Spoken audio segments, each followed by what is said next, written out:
ಒಂದೇ ರಸ್ತೆಗೆ 2 ಬಾರಿ ಗುದ್ದಲಿ ಪೂಜೆ. ರಸ್ತೆಗೆ ಗುದ್ದಲಿ ಪೂಜೆ ನಡೆದು ವರ್ಷ ಕಳೆದರೂ ರಸ್ತೆ ಕಾಮಗಾರಿ ಮುಗಿದಿಲ್ಲ. ಹಾಗಾದ್ರೆ ಅದು ಎಲ್ಲಿಯ ಸಮಸ್ಯೆ ಅಂತೀರಾ? ಇಲ್ಲಿದೆ ಒಂದು ವರದಿ. ಇದು ಮಂಗಳೂರಿನ ಗಣಪತಿ ಹೈಸ್ಕೂಲ್ ಸಮೀಪದಲ್ಲಿರುವ ಜಿಎಚ್ಎಸ್ ರಸ್ತೆ. ಈ ರಸ್ತೆಗೆ ಗುದ್ದಲಿ ಪೂಜೆ ನಡೆದು ವರುಷಗಳು ಕಳೆದರೂ ಇನ್ನೂ ರಸ್ತೆ ಕಾಮಗಾರಿ ಮುಗಿದಿಲ್ಲ. ಕಾಮಗಾರಿ ವಿಳಂಬದಿಂದಾಗಿ ವಾಹನ ಸವಾರರು ತೊಂದರೆ ಅನುಭವಿಸಬೇಕಾದ ಪರಿಸ್ಥಿತಿ ನಿರ್ಮಾಣವಾಗಿದೆ. ಇತ್ತ ರಸ್ತೆಗೆ ಕೋಟಿ ರೂಪಾಯಿ ವೆಚ್ಚ ಮಾಡಿದರೂ ಕಾಮಗಾರಿ ನಡೆದಿಲ್ಲ. ಒಂದೇ ರಸ್ತೆಗೆ 2 ಬಾರಿ ಭೂಮಿ ಪೂಜೆ ನಡೆದಿದೆ. ಈ ರಸ್ತೆ ಯಾವಾಗ ಮುಗಿಯುತ್ತದೆ ಅಂತ ಶಾಸಕರನ್ನು ಪ್ರಶ್ನಿಸಿದರೆ ಸ್ಥಳೀಯ ಕಾರ್ಪೊರೇಟರ್ ಅವರನ್ನು ಕೇಳಿ ಅಂತ ಹೇಳ್ತಾರೆ ಎಂದು ಸ್ಥಳೀಯರು ದೂರುತ್ತಾರೆ. ಒಂದೇ ರೋಡಿಗೆ 2 ಸತಿ ಭೂಮಿ ಪೂಜೆ ಮಾಡಿದ್ದು ನಾನು ಇದೇ ಫಸ್ಟ್ ಟೈಮ್ ನೋಡಿದ್ದು. ಆದರೆ ಕೆಲಸ ಇನ್ನೂ ಶುರು ಆಗಲಿಲ್ಲ. ಶಾಸಕರು ಹತ್ರ ನಾನು ಕೇಳಿದೆ, ಇನ್ನು ಇದು ಈ ರೋಡಲ್ಲಾದರೂ ಈಗಾದರೂ ಬೇಗ ಕೆಲಸ ಶುರು ಮಾಡ್ತೀರಂತ ಕೇಳಿದ್ದಕ್ಕೆ ನಂಗೆ ಗೊತ್ತಿಲ್ಲ, ನಿಮ್ಮ ಕಾರ್ಪೊರೇಟರ್ ಹತ್ರ ಕೇಳಿ ಅಂತ ಹೇಳ್ತಾರೆ. ಈಗ ಶಾಸಕರು ಈಗ ಬೇಜವಾಬ್ದಾರಿಯಾಗಿ ಮಾತಾಡಿದ್ದಾರೆ.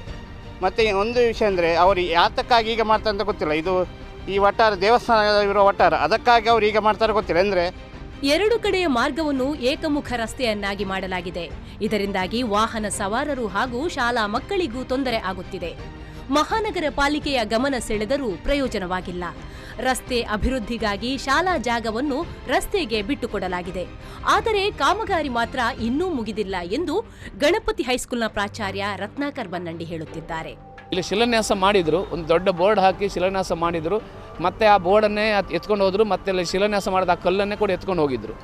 ಅದು 2 ಕೋಟಿ ಮೊತ್ತದ ದೊಡ್ಡ ಪ್ರಾಜೆಕ್ಟ್ ಎಂಬುದಾಗಿ ಅದು ಬ್ಯಾನರಲ್ಲೇ ಇತ್ತು. ಅದು ಏನು ಇಂಪ್ಲಿಮೆಂಟ್ ಆಗಲಿಲ್ಲ. ಇತ್ತೀಚೆಗೆ ಮೊನ್ನೆ ಒಂದು ಬೋರ್ಡ್ ಹಾಕಿದರು, ಪುನಃ ಇಲ್ಲಿ ಶಿಲಾನ್ಯಾಸ ಮಾಡ್ತೇವೆ, ರಸ್ತೆ ದುರಸ್ತಿ ಆಗುತ್ತೆ ಎಂಬುದಾಗಿ. ಅದು ಯಾವ ಕ್ರಮದಲ್ಲಿ ಆಗಿದೆ ಅನ್ನೋ ಗೊತ್ತಿಲ್ಲ ಇನ್ನು. ಅಂತೂ ಸುಮಾರು ತುಂಬ ವರ್ಷಗಳಿಂದ ಇದು ನೆನೆಗುದಿಗೆ ಬಿದ್ದಂತಹ ಒಂದು ಪ್ರಾಬ್ಲಮ್ ಆಗಿ ಸಮಸ್ಯೆಯಾಗಿ ಇಲ್ಲಿ ಪರಿಣಮಿಸಿದೆ. ಜಿಎಚ್ಎಸ್ ರಸ್ತೆ ಇದೀಗ ನಗೆಪಾಟಲಿಗೀಡಾಗಿದೆ. ಶಾಸಕರು ಅಧಿಕಾರಿಯಾಗಿ ಅನುಭವ ಹೊಂದಿದ್ದರೂ ಯಾವುದೇ ರೀತಿಯ ಅಭಿವೃದ್ಧಿ ಕಾಮಗಾರಿ ಆಗುತ್ತಿಲ್ಲ. ಕೇವಲ ಬಿಟ್ಟಿ ಪ್ರಚಾರಕ್ಕೋಸ್ಕರ ಹೇಳಿಕೆಯನ್ನು ನೀಡುವ ಕೆಲಸ ಮಾಡುತ್ತಿದ್ದಾರೆ ಎಂದು ಮಂಗಳೂರು ಬಿಜೆಪಿ ದಕ್ಷಿಣ ಮಂಡಲ ಅಧ್ಯಕ್ಷ ಡಿ ವೇದವ್ಯಾಸ್ ಕಾಮತ್ ಆರೋಪಿಸುತ್ತಾರೆ. ಇದು ತೀರತನವಾದ ಬೇಜವಾಬ್ದಾರಿ ಅಂತ ಹೇಳ್ತೇನೆ.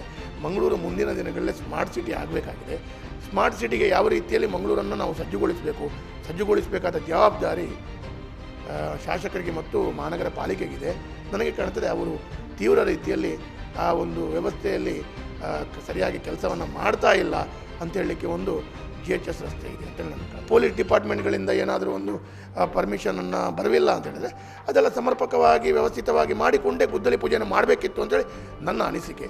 ಯಾಕಂತೇಳಿ ಗುದ್ದಲಿ ಪೂಜೆ ಮಾಡಿ 1.5 ವರ್ಷ 2 ವರ್ಷ ಆಯಿತು, ಕೆಲಸ ಪ್ರಾರಂಭ ಮಾಡುವುದಿಲ್ಲ ಅಂಥೇಳಿ ಆದರೆ ಜನರ ಮಧ್ಯದಲ್ಲಿ ಯಾವ ರೀತಿಯಲ್ಲಿ ಉತ್ತರಿಸ್ತಾರೆ ಅಂದರೆ ಒಟ್ಟು ನನಗೆ ಕಾಣ್ತದೆ ಏನಂತ ಹೇಳಿದರೆ ಮಹಾನಗರ ಪಾಲಿಕೆ ವತಿಯಿಂದ ಇರ್ಬೋದು, ಇಲ್ಲ ಶಾಸಕರಾದ JR ಲೋಬೋ ಅವರು ಪತ್ರಿಕೆಯಲ್ಲಿ ಹೇಳಿಕೆ ಕೊಡುವ ಮುಖಾಂತರ ಮತ್ತು ಪತ್ರಿಕೆಯಲ್ಲಿ ತಾನು ಕೆಲಸ ಮಾಡ್ತೇನೆ ಅಂತ ತೋರಿಸುವ ಮುಖಾಂತರ ಈ ರೀತಿಯ ಒಂದು ಪತ್ರಿಕೆಯಲ್ಲಿ ತೋರಿಸ್ಕೊಡ್ತಾ ಇದ್ದಾರೆ. ಬಿಟ್ಟರೆ ನಿಜವಾದ ಸ್ಥಿತಿ ಏನು ಅಂತ ಹೇಳಿದರೆ ಯಾವುದೇ ರೀತಿಯ ಕೆಲಸಗಳು ಆಗ್ತಾ ಇಲ್ಲ ಅಂತ ಹೇಳಿಕ್ಕೆ ಜಿಎಚ್ಎಸ್ ರಸ್ತೆ ಒಂದು ಉದಾಹರಣೆ ಅಂತ ನನಗೆ ಕಾಣ್ತದೆ.